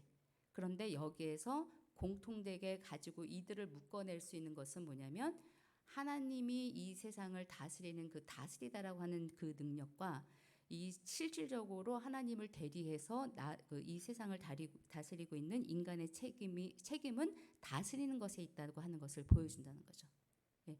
그래서 여기에서 화이트 같은 과학자가 인간이 인간이 다스리는 것이 착취다 이렇게 얘기를 하는 건 하나님이 여러분들을 다스릴 때 착취한다고 얘기 안 하잖아요. 그렇죠? 그래서 여기에서 인간이 하나님을 그러니까 인간이 세상을 다스린 것은 하나님이 우리를 이 세상을 다스리는 것과 같은 동일한 어떤 그런 그 책임적인 임무를 수행하는 거기 때문에 그러한 것은 해당되지 않는다는 것을 보여주는 그러한 대목이기도 합니다. 다음은 시편입니다. 시편을 얘기를 하면서 사람들이 읽을 때 자기가 필요한 그리고 자기가 읽고 싶은 부분만 있기 때문에 여기에서 이 시편 8편 가지고 여러분들 설교 들으실 때 가장 많이 들었던 그 구절이 뭔가요? 천사보다 조금 못하고 다른 그 사람이 무엇이기에 하나님보다 조금 못하게 하시고 영화와 존귀로 관을 여기만 강조를 해요. 이 시편 8편을 하면서 시편 8편을 하면서 이렇게 강조를 하고 있는데 이 시편 8편은 굉장히 아름답게 이렇게 꾸며진 그 구조를 가지고 있는 그 수미 쌍관의 시를 가지고 구조를 가지고 있는 건데요. 여기에서 인간은 하나님이 지으신 3절에 하나님이 지으신 피조물을 보고 자기의 왜소함을 느끼면서 내가 도대체 무슨 존재인가 아무것도 아닌 수사학적인 그 질문을 하면서 자기의 왜소함을 느끼는 그러한 존재라고 하는 것을 이 시편 기자는 얘기를 하는데 오히려 여러분들 독자들은 영화와 존귀로 하나님이 우리를 간을 씌워주셨어 하고 자기의 특별함을 더 강조해서 이렇게 읽는 그러한 것인데 여기에서 그렇게 혹시 읽는다고 할지라도 6절에서 인간이 그러한 특별한 존재로서 이 세상을 다스린다고 하는 그 다스림은 어떤 다스림이냐면 별과 달이 빛의 낮과 밤을 다스린다는 그 단어가 창세기 1장에 나오거든요. 그것은 내가 뭐 휘두르고 권력을 항상 그런 것이 아니라 자연의 원리 해와 달이 그 낮과 밤을 어떻게 다스리나요? 자연의 순리에 따라 다스리잖아요. 그게 마샬이에요. 근데 여기에서 시편 8편 6절에서 얘기하는 것은 인간이 하나님이 인간에게 주의 손으로 만드신 것을 마샬하게 하시고 이것은 뭐냐면 너희들이 권력을 가지고 착취하고 정복하고 이런 의미가 아니라 하나님의 창조 원리대로 그거에 맞게 관리하는 그러한 책임을 다하는 그러한 자로서의 다스림. 그래서 계속 들으면서 그게 청지기 아니야? 이렇게 얘기를 하시는데 책임적인 존재로서 다스리는 책임을 다하는 것은 맞지만 청지기로서 내가 권한을 가지고 권력을 휘두르는 게 아니라는 거죠. 아무런 권력이 없이 하나님이 우리를 다스리듯이 나를 보살피듯이 그 역할만 수행을 하는 거예요. 어떤 권력을 여러분들이 가지고 여러분들의 마음대로 할 수 있는 그러한 것이 대리자와 청지기는 다른 거거든요. 그래서 이 가장 중요한 생태적인 전환을 하기 위해서 가장 중요한 것이 인간 중심적인 사고를 바꾸는 건데 이러한 인간에 대한 특별한 책임이 특별한 권력으로 청지기라고 하는 표현으로 될 때 저는 생태 신학적인 기독교인들의 참여는 장벽을 가질 수밖에 없다고 생각을 합니다. 그래서 개인적인 욕심은 여러분들이 더 이상 성서가 청지기로서의 인간을 얘기한다 이렇게 얘기하시기보다 그 하나님의 대리자 혹은 하나님과 창조 세계를 이어주는 이음이 아니면 사이 존재로서의 인간을 얘기를 해줄 때 우리가 생태적인 전환과 그리고 생태를 바라보는 성서적인 새로운 세계관을 가질 수 있지 않나 하는 생각을 합니다. 그래서 네 번째로 넘어가 보자면 여러분들이 생태적인 전환, 그 신앙적인 전환을 하기 위해서 다시 한번 성찰해봐야 되는 다섯 번째 신학적인 그 모티브는 생명에 대한 고유한 가치. 다시 말하면 뭐냐면 동물도 식물도 꽃도 나를 위해서 그들이 가치 있는 게 아니라 그들 자체로 고유한 가치가 있다는 것을 봐줄 수 있는 마음을 여러분들이 가지는 거예요. 제가 둘째 딸입니다. 둘째 딸인데 저를 이영미로 봐줬으면 좋겠는데 제가 어렸을 때 칭찬받는 것 중에서 가장 싫었던 게 뭐였냐면 제 바로 밑에가 남동생이에요. 그러니까 저를 뭐라고 칭찬을 했겠습니까? 남동생을 본 눈 아래서 그게 왜 제가 제 존재 가치가 그 칭찬받아야 될 건지 모르겠지만 어른들이 그런 얘기를 너무너무 싫었나 봐요. 지금도 계속 한 세 분이 기억이 나요. 얼굴과 함께. 아유, 남동생을 본 누나, 그러니까 그 딸이 이래서. 그러니까 뭐냐면 저는 저로서 고유한 가치가 있는 거고 저로서의 아름다움이 있는 거지 다른 사람 때문에 제가 가치 있는 것은 또 다른 문제예요. 그러니까 제가 뭐 도와줘 뭐 이런 부분과 다르게 무슨 말인지 아시죠? 그래서 자연을 바라보실 때 여러분들이 지금 아까 그 맨 처음에 그 기후 위기에 대한 것을 봤는데 이 기후 위기가 가슴이 아픈 게 내가 숨쉬기 힘들어서 기후 위기가 걱정이 되시면 그것은 그들의 생명의 고유한 가치를 인정하기보다는 나를 기준으로 그들을 대상화하는 것이 되어버립니다. 그래서 5번째 생태적 전환을 위한 신학적인 의식 전환을 말씀드리고 싶은 것은 생명의 고유한 가치 그리고 그들도 주체성을 가지고 있는 것을 인식하는 것을 말씀드리고 싶습니다. 자연은 자신의 소리를 내고 있는 그러한 존재들이고 우리 인간만 하나님을 찬양하고 웨스트민스터의 신앙고백의 1장 1조에 나와 있는 것이 인간의 목적은 하나님을 찬양하고 영광을 돌리는 것이다 이렇게 얘기를 하고 있는데요. 성서는 곳곳에서 특별히 시편에서 하나님을 찬양하고 영광을 돌리는 주체가 자연으로 얘기를 하고 있습니다. 바람 소리, 나뭇잎이 흩어지는 소리, 번개 소리, 천둥 소리 이것이 하나님의 현존을 나타내는 그들의 하나님의 현존을 기뻐하는 놀라는 그리고 축복하는 그들의 소리로 시편 기자들은 얘기를 했고 그것을 우리는 은유로 읽을 것이 아니라 실제로 자연이 우리 인간이 하는 것처럼 하나님을 찬양하고 하나님께 영광을 돌리는 그런 주체적인 존재이고 그들의 가치가 인간에게 봉사하기 때문이 아니라 그들 나름대로의 가치를 가지고 있기 때문이라고 하는 것을 우리가 인식하는 것 굉장히 중요한 그런 생태적인 전환의 신앙 고백이라고 할 수 있겠습니다.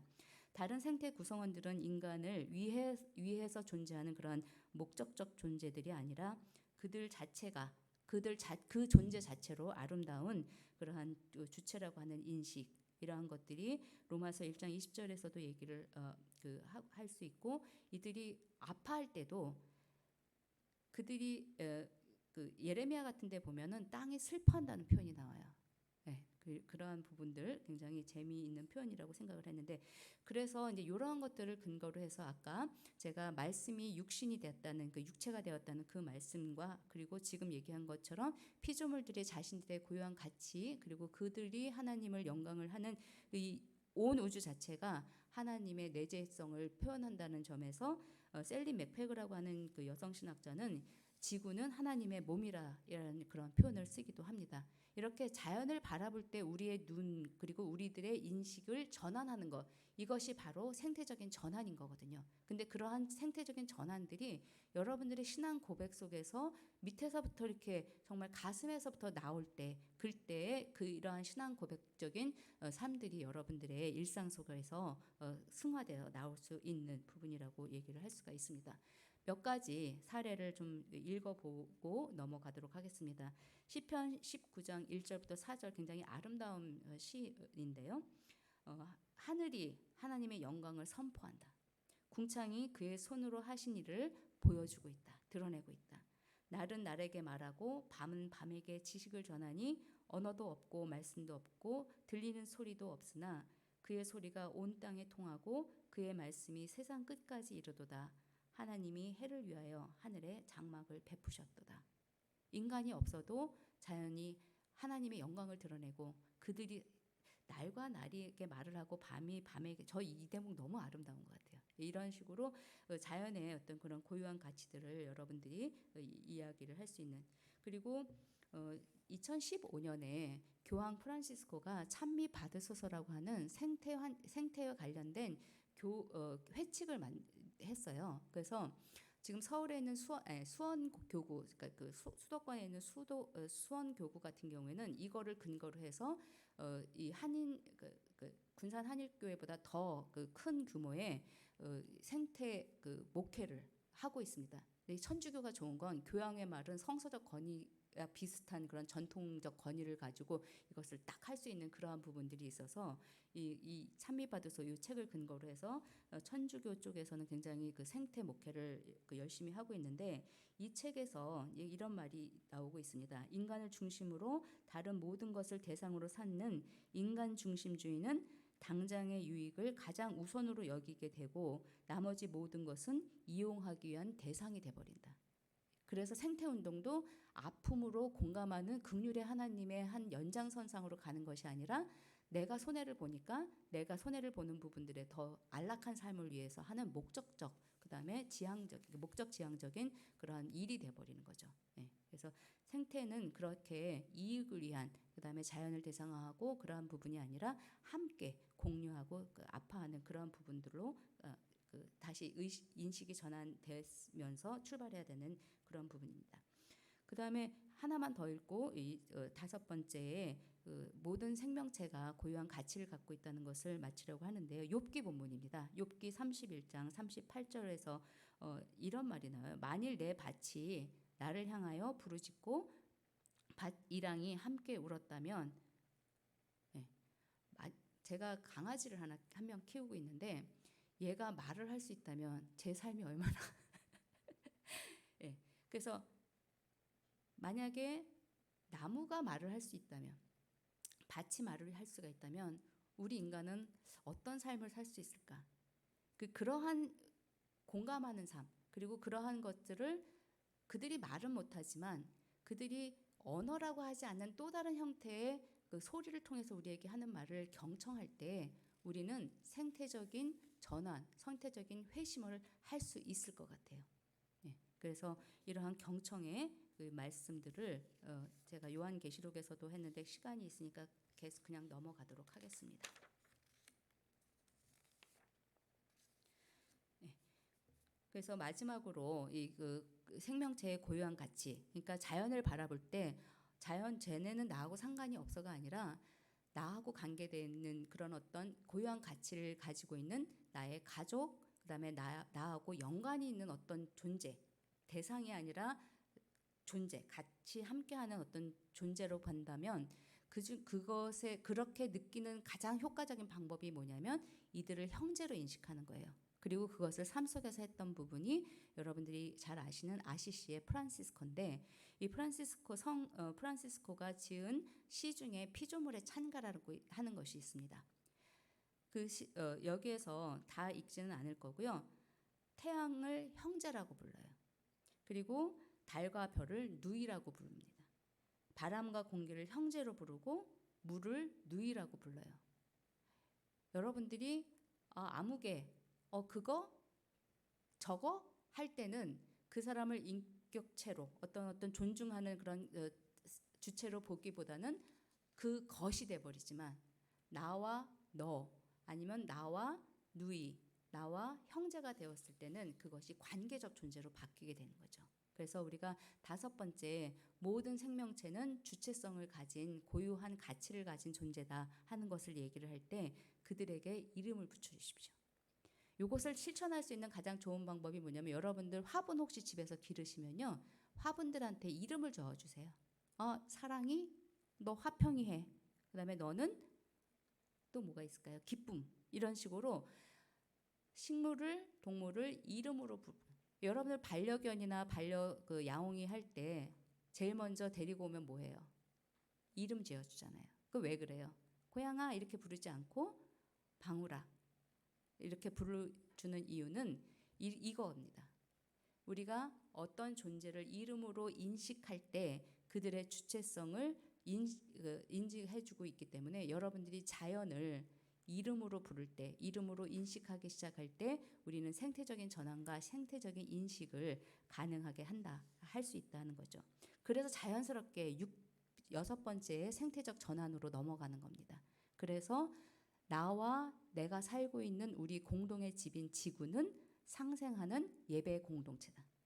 나만 예배드리는 것이 아니라 내가 살고 있는 이 지구에 있는 모든 벌레까지도 하나님을 찬양하는 그러한 주체라고 인식을 할 때 그들과 나 모두 하나님의 가족 그리고 하나님의 구성원 세계의 구성원이 되기 때문에 상생하는 생태 예배 공동체로의 재인식이 가능해지고 그리고 그렇게 상생하고 형제 자매에게는 우리가 함부로 못하잖아요. 그래서 자연에게 함부로 하지 못하고 살아갈 수 있는 그러한 것이 됩니다.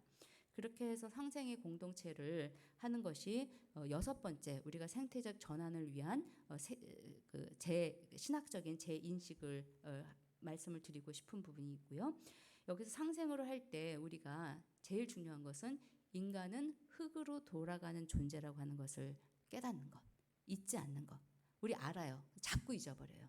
우리는 뭐 100년 살고 1000년 살면서 우리의 어떤 힘을 발휘할 수 있는 어떤 그런 어떤 특별한 존재로 생각을 하고 있는데 인간은 흙으로 돌아가는 동물과 같은 존재입니다. 예, 동물과 같은 존재이고 그래서 우리가 상생한다고 할 때 그러면 자연과 우리가 어떻게 상생하지? 우리가 계속 이득만 보고 있는 것이 아닌가 이렇게 생각을 하는데 이게 제가 이제 아까 말씀드렸던 것처럼 제가 육식에 관련된 논문을 쓰면서 이런 생각을 했었어요. 인간이 육식을 해도 좋다는 얘기가 창세기 9장에 나오고 2장에는 나오질 않아요. 그러면 2장에서는 그러면 하나님께서 얘기해 주신 먹거리가 뭐였을 것 같으세요? 식물이요? 열매. 거기에 이제 너희들은 이 동산에 있는 모든 가시를 먹을 수 있지만 생명나무와 선악을 알게 하는 나무를 먹지 않아야 된다고 얘기를 했기 때문에 그러한 추정이 가능할 것 같아요. 그래서 열매, 예, 그리고 열매를 맺는데 굉장히 환경운동을 정말 심각하게 근본적으로 하는 사람들은 과일만 먹는 곡식을 먹는데 떨어진 곡식이요. 내가 따 먹으면 생명을 취하게 되잖아요. 그러니까 떨어지거나 익어가지고 이게 수확이 된 그러한 것만 먹는 굉장히 극단적인 부분들이 있는데 저는 최초 이거는 아무 근거가 없어요. 아무 근거가 없어서 미드라시적 상상을 하면서 제가 그 논문을 쓸 때 했던 생각이 뭐였냐면 최초의 우리의 먹거리는 물이 아니었을까 하는 생각을 합니다. 물로도 충분하고 근데 그것이 이제 식물이 되고 나중에 있게 됐는데 그렇게 해서 물은 모든 생명체에게 어떤 생명의 근원이 되어서 우리에게 생명의 원천이 되고 있고 그리고 우리는 대신에 죽으면 흙으로 돌아가서 거름이 되죠. 그렇죠? 그래서 인간이 이 자연 세계의 순환 구조를 통해서 우리도 그 일부라고 하는 것을 볼 수가 있는 것 같아요. 예, 그래서 식물과 인간, 동물과 인간 이러한 것들을 살펴보면서 우리 인간은 이 순환 구조에서 빠져 있는 어떤 청지기적인 주인으로서의 존재가 아니라 이 구조 속에 우리의 육체를 흙에 줌으로써 식물들이 자라날 수 있게 하고 그 식물들의 열매를 또 먹고 그리고 또 순환해서 가져가는 이런 순환 체계의 하나의 존재로서 상생하는 생태 공동체의 일원이라고 하는 그러한 겸손한 문화를 가져야 되겠죠. 그래서 동물도 마찬가지로 우리 인간처럼 물을 공급받고 그다음에 자연 식물에서 음식물을 공급을 받고 이 욥기에서도 동물도 마찬가지로 흙으로 돌아간다. 그래서 인간과 동물, 인간은 동물의 하나예요. 인간의 동물의 하나이기 때문에 그런 순환에서 됐을 때 그러면 우리의 형제인 동물들을 무자비하게 대량으로 잡아먹는 것이 가능한가? 제가 대학교 때까지 육식을 전혀 안 했어요. 근데 그게 제가 그때 당시에 무슨 의식이 있어서 채식주의를 하려고 했던 게 아니라 정말 지금은 안 그런데 그때 당시에 고기를 먹으려고 하면 그 고기가 느껴지는 거예요. 그래서 소, 돼지, 그다음에 물고기의 그 아픔이 저한테 느껴졌어요. 어렸을 때 굉장히 영적 민감성이 강했던 것 같은데 그래서 먹을 수가 없었어요. 근데 그것이 자라면서 제가 무뎌져가지고 지금은 육식을 하고 있는데 저는 저희들이 육식을 할 수가 없다면 절대된 육식 문화 이런 것들이 삶 속에서 동물이 우리의 형제라고 하는 그런 인식 그다음에 자연이 우리의 가족의 친족이라고 하는 이름을 불러줄 때 이러한 절제된 소비 문화가 가능해질 거라고 생각을 합니다. 그래서 여섯 번째 상생의 생태 공동체 이것을 이제 말씀드리고요. 마지막입니다. 초대에도 제가 여러분들에게 말씀을 드렸는데 기독교는 종말을 향해 구원의 종교라고 얘기를 했을 때 구원은 아까 뭐라 그랬어요? 죄로 시작을 하게 되면 구원으로 끝나게 되거든요. 구원으로 끝나게 되고 이 구원은 이 죄를 해소시켜서 끝나는 끝이 있는 거예요. 그래서 구원이라고 하는 그 하나를 가지고 모티브로 갈 때는 종말적 끝이 있게 되는 그런 건데, 그래서 우리가 묵시라고 얘기를 할 때 베일을 벗기다 이런 것을 얘기를 하는데, 베일을 벗기면 뭐가 드러나고 새로운 어떤 것이 새로운 것이 이렇게 전개되는 건데, 우리는 이 죄부터 시작해가지고 구원의 끝을 얘기를 하다 보니까 닫힘을 얘기를 합니다. 이거는 성서적인 그 종말의 묵시에 대한 이해가 바르지 못해서 교리적으로 이렇게 가지고 있는 부분이어서 요 점도 생태적인 전환의 신앙 고백을 마지막으로 한번 함께 짚고 싶어서 포함을 했습니다. 우리는 파멸을 향해 가는 마지막 종말, 이렇게 되면 진짜 생태운동 할 필요가 없어요. 여러분들 기뻐해야 돼요. 왜냐하면 생태 위기가 심각하면 심각할수록 뭐가 가까워졌다는 거예요. 구원이 가까워진 거예요. 여러분 기뻐하셔야 되는 겁니다. 그리고 이거를 개선하려고 하면 안 돼요. 하나님께서 구원하려고 보여주시는 이 현상을 여러분들이 여기 하면 항명하는 게 되는 겁니다. 그렇기 때문에 묵시에 대한 새로운 이해를 하지 않는다면 우리들의 생태 운동 그리고 생태적인 삶이 하나님의 축복된 그리고 하나님의 새로운 새 창조의 그 구원의 사역에 함께한다는 의미를 갖기가 되게 어렵게 되는 거예요. 그래서 이렇게 얘기를 하면 그러면 구원 없어지는 거 얘기하는 건 아니요. 구원을 우리가 죄의 심판으로 끝나는 거를 하는 것이 아니라 구원은 하나님께서 주신 축복된 창조 세계의 회복으로 생각을 한다면, 그렇게 구원에 대한 새로운 우주적 그리스도 얘기했을 때 했던 것처럼 구원에 대한 그런 생태적인 전환을 통해서 새로운 이해를 하게 된다면 생태 운동에 그리고 생태적 삶을 사는데 적극적인 일상 속에서 생태 운동을 하는 그리스도인들이 되는 것이 그들의 구원 사역에 참여하는 그런 과정이 되는 것이겠죠. 그래서 묵시적인 종말론을 같이 한번 살펴보자면, 우리는 마지막 때를 가는 종말로서의 계시, 종말로서의 묵시가 아니라 묵시 종말적 마음 집중하기를 해야 된다. 이것이 이제 영어를 옮기다 보니까 좀 이상한 모함이 됐는데요.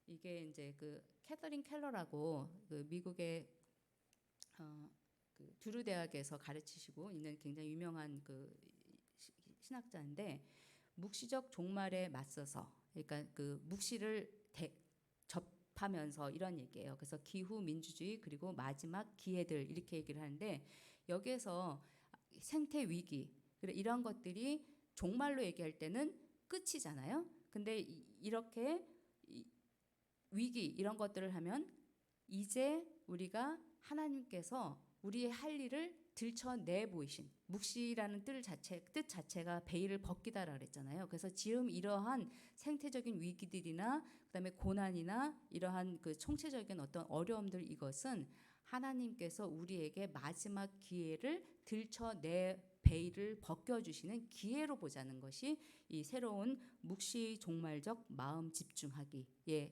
겁니다. 그래서 묵시라고 요한계시록을 그 관점에서 읽은 책이 바로 이 책이에요. 그래서 한번 여러분들 성도분들께는 좀 어려운 책일 것 같은데 목회자분들은 한번 제가 적극적으로 요한계시록에 대해서 다시 한번 읽고 싶으신 분들한테 추천하고 싶은 책에서 갖고 왔는데요.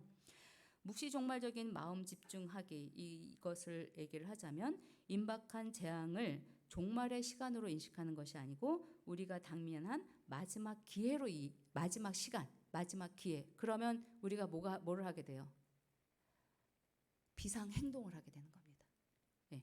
그래서 묵시를 종말로 얘기를 하면 기다리고 기도하면서 끝날 거를 기다려야 되는 거지만, 만약에 이 묵시를 하나님께서 주시는 마지막 기회라고 얘기한다면 이 기회를 놓치지 말고 하나님의 생태 정의를 회복하는 기회로 삼는 그러한 적극적인 활동가로서의 삶의 시작의 시간으로 지금 여기에서 시작해야 되는 생태적인 전환의 생태적 삶을 살아야 되는 그러한 순간으로 보게 된다고 하는 것이죠. 몰트만이라고 하는 학자도 마찬가지로 그런 얘기들을 하고 있습니다. 정말론이라고 하는 것이 마지막 것에 대한 교리, 이렇게 계속 전통적으로 얘기를 하고 있지만 그것이 사실은 현재를 번역하고 혁명하고 그리고 희망을 노래하는 그것이 바로 종말이다 하는 것을 얘기를 하고 있습니다. 그래서 묵시적 종말이라고 하는 그것은 우리가 종말을 이해할 때 창조의 회복을 위해서 생태 위기를 극복해야 되는, 그리고 적극적으로 이를 위한 비상 행동을 해야 되는 이것으로 나아가는 것으로 얘기를 하게 되고, 이를 위해서 요한계시록에 이제 나와 있는 그 21장 1절에서 새로움이라고 하는 그 표현을 다시 한번 좀 살펴보게 되는데, 여기에서 얘기하고 있는 이제 새로움이라고 하는 것의 그 그리스어 단어가, 이태영 목사님도 제가 계속 그리스 얘기하니까 조금 죄송하기는 해요. 저도 히브리어를 더 많이 얘기를 해야 되는데, 카이노스라고 하는 것이 있고 네오스라고 있는 것이 있는데, 여기에서 여기 21장 1절에서는 카이노스를 얘기를 하고 있습니다. 이 카이노스 얘기라고 하는 것은 질적인 개선. 우리가 새롭게 시작을 하는 것이 시간적으로 순차적인 새로움이 있을 수 있고, 근데 나 이제 새 사람이 될 거야 할 때 그 새라고 하는 것은 질적인 새로움을 얘기를 하고 있잖아요. 그래서 이 새하늘 새 땅이 없는 것을 이제부터는 다 없애고 1부터 다시 시작이 아니라, 지금 이런 것들을 우리가 가지고 있는 이 창조 세계, 아까 말씀드렸던 것처럼 죄된 세계가 아닙니다. 하나님의 축복을 받은 이 아름다운 세계를 새롭게 회복하는 질적인 카이노스의 그러한 부분들로 이제 이 요한계시록은 종말을 이해하고 있기 때문에, 종말로서의 계시가 아니라 묵시적 마음 집중을 해서 우리가 하나님의 그 행동을, 하나님의 그 창조 세계를 회복해야 되는 것으로 나아가는 그러한 모험이 돼야 된다. 그래서 이렇게 우리가 지금까지 7가지를 통해서 여러분들에게 생태적인 의식의 전환을 말씀을 드렸고, 그러한 생태적인 전환이 신앙적인 기초, 세상을 바라보는 그러한 어떤 관점이 생태적인 성서의 세계관을 통해서 재정립될 필요가 있다. 이런 것을 한번 말씀을 드렸고요. 이렇게 실질적으로 생태적인 회심이 이루어졌을 때 우리는 그것이 2가지의 행동적인 생태적인 그 전환이 이루어질 거라고 저는 생각을 합니다. 첫 번째는 생태적인 회개를 하게 될 것이다. 그리고 이 찬미 받으소서 여기에서도 계속 강조되고 있는 말이 생태적인 회개라고 하는 말입니다.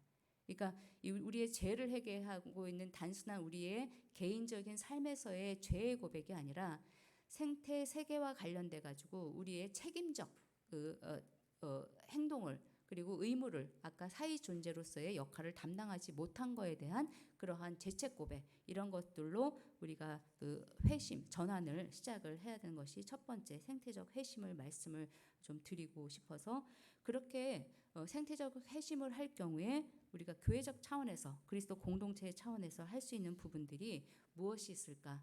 그런 것들은 세 차례에 걸쳐서 여러분들이 좀 자세하게 한번 논의도 해보시고, 그리고 실질적으로 교회 차원에서 이러한 일들을 확산을 시켜 나갈 수 있기를 바라겠습니다. 그래서 이제 생태 교육도 하고 생태 이제 그 여러 가지 예배, 생태적 예배가 뭐가 있을 수 있을까, 이런 것들도 한번 그 실천을 좀 해볼 수 있으면 좋겠고요.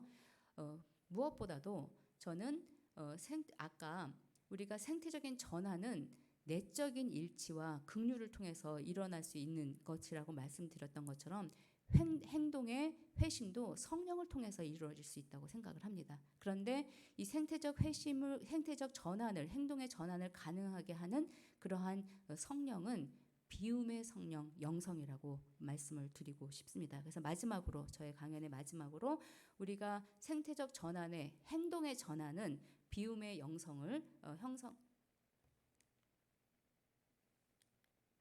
비움의 영성을 가지고 있는 것을 말씀을 드리고 싶은데요. 기독교 차원에서의 생태 정의 운동은 하나님이 창조한 사물들이 지닌 가치와 그들 간의 연결망을 꿰뚫어 보는 데서 시작할 수 있다고 봅니다.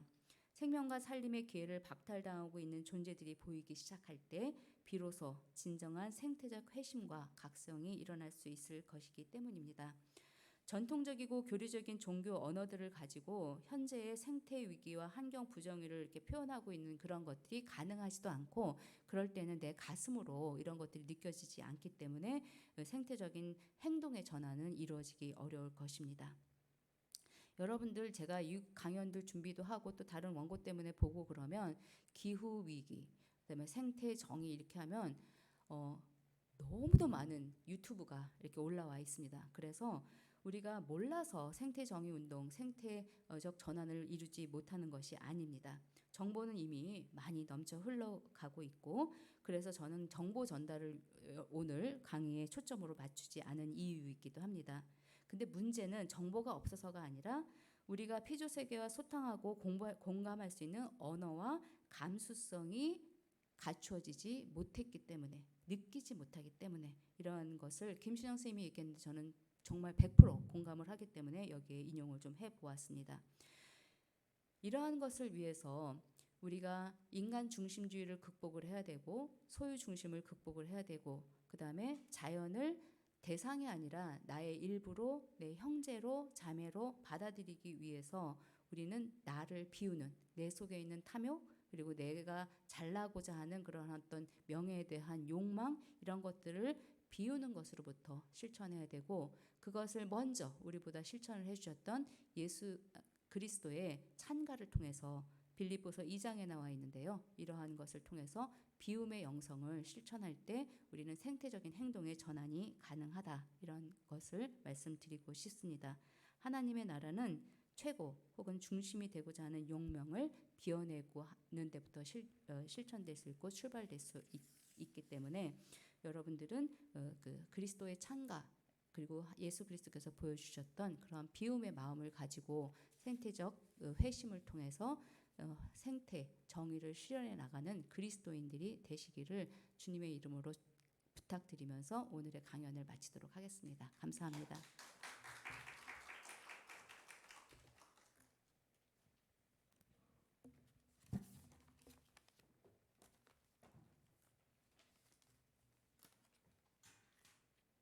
일단 끝까지 함께해 주셔서 감사하고요. 일단 축하드립니다. 오늘 강의를 듣다 보니까 창세기에서부터 요한계시록까지 성서를 일독하셨네요. 네. 생태적 전환이라고 하는 주제를 가지고 성서적 근거 7가지를 성서적 세계관을 소개를 해주셨고, 그리고 전환을 어떻게 해야 될까에 관해서는 2가지 이야기를 이렇게 해주셨는데, 지금은 이제 좀 남은 시간이 한 5분에서 10분 정도 활용을 해서 혹시 이제 들으시면서 이해가 안 되셔서 좀 더 설명을 요구를 하시거나 아니면 질문이 있으신 분들은 손을 들어서 표를 해주시면 마이크를 넘겨드려서 교수님께 질문할 수 있는 시간을 드리도록 하겠습니다.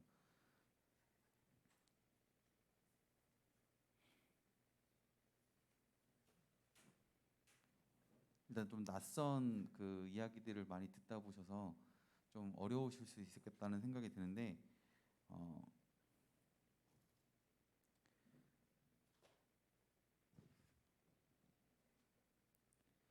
혹시 손을 들어서 질문하실 분 혹시 계신가요?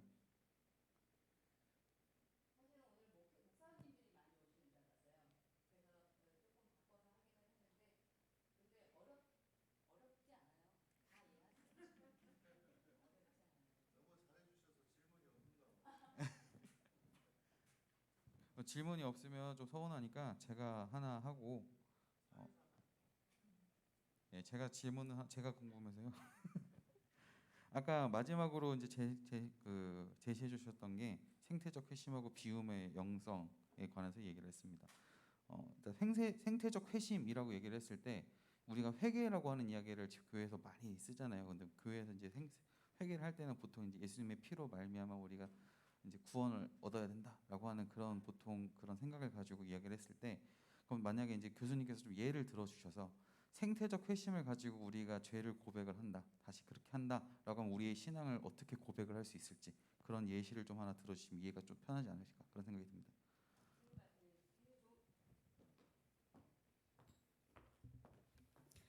역시 학교 때 우등생은 졸업하셔도 우등생이시네요. 핵심을 잘 짚어주셔서 질문을 해주셔서 감사하고요.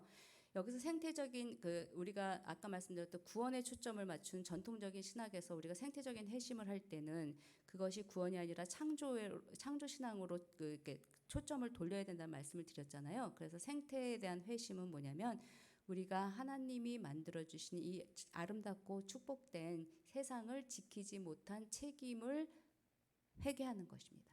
그 회개가 생태적 회심이고, 그렇게 볼 때 이 하나님이 만들어 주신 이 아름다운 세계를 지키고 하나님의 대신해서 보살피는 그런 책무를 다하지 못한 그러한 것을 죄책거복으로 시작했을 때 이것을 회복하고 생태 정의를 하고 그리고 생태계와 내가 그 관계를 회복하는 삶 속에서 살아가는 일상의 작은 실천들을 하겠다고는 다짐으로 나아가는 것, 예, 그것이 생태적 회계다 하고 말씀을 드릴 수 있겠습니다. 답변 감사합니다. 혹시 마지막으로 한 번 더 여쭤보고 없으시면은 제가 좀 광고 말씀하고 마무리하도록 하겠습니다. 혹시 질문하실 분 계십니까? 예, 없으시면은 광고하고 마무리를 하도록 하겠습니다. 일단 강의를 해주신 이용규 교수님께 박수 부탁드리겠습니다. 예, 오늘은 첫 시간이고 그 좀 성서적 근거를 가지고 이야기를 해서 좀 정적인 그런 시간을 좀 많이 가졌는데 다음 주하고 그 다음 주 2주차, 3주차에는 저희가 이제 활동을 할 거예요. 이제 생태적 전환을 어떻게 왜 해야 되는지에서 알았으니까 그럼 어떻게 해야 되는지에 대해서 좀 이야기를 해야겠죠. 그래서 이 3주차에는 이미 그 활동을 하고 있는 YMCA 청소년 문화의 집에서 활동하고 있는 업사이클링 교육과 그리고 좀 개인적으로는 부탁드리고 싶은 게 이게 공교육 현장에서도 많이 활용이 되고 있습니다. 그래서 교회 학교에서도 할 수 있는 프로그램이 있으니까 교회 선생님들 같이 오셔서 들으셔도 좋을 것 같아요. 다음 주 2주, 3주 차에는 업사이클링에 관련해서 저희가 이제 교육을 하고 그리고 그것에 대해서 활동을 할 예정입니다. 그래서 많이 참여해 주시면 좋겠고요. 돌아가실 때 그 지금 대여해드렸던 그 텀블러는 꼭 반납을 해주셨으면 좋겠습니다. 그냥 가져가시라고 선물로 드린 거 아니니까 꼭 반납을 해주셨으면 좋겠고 다음 주에 또 3시에 또 다시 한번 만났으면 좋겠습니다. 지금 오늘까지 수고 많으셨고요. 참여해 주셔서 감사합니다. 돌아가시는 길 함께 하시길 바랍니다.